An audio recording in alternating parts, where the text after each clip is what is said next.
সারা দেশের সাথে রাজ্যে অনুষ্ঠিত হচ্ছে ৭৬তম প্রজাতন্ত্র দিবস।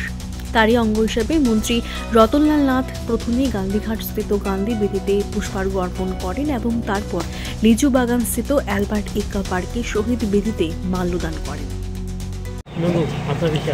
রাজ্যবাসীকে প্রথমেই ২৬শে জানুয়ারির প্রজাতন্ত্র দিবস, অনেকে সাধারণতন্ত্র দিবস বলে, অনেকে গণতন্ত্র দিবস বলে।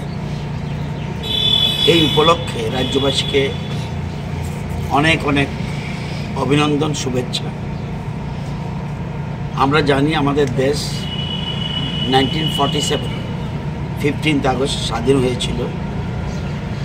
আমাদের সংবিধান গৃহীত হয়েছিল 26 নভেম্বর 1949 এবং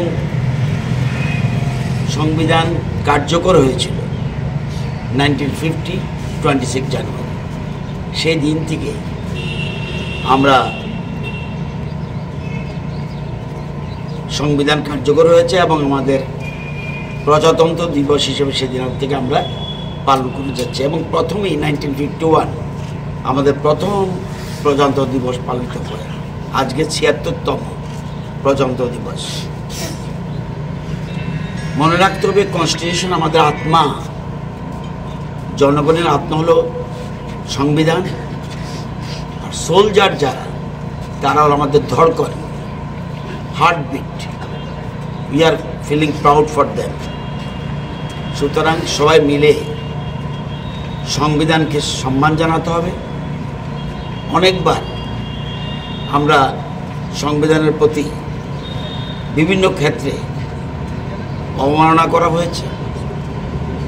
সংবিধানের যে শর্তাবলী রয়েছে, সেই শর্তাবলীগুলিকে আমরা যথেচ্ছভাবে সম্মান করিনি।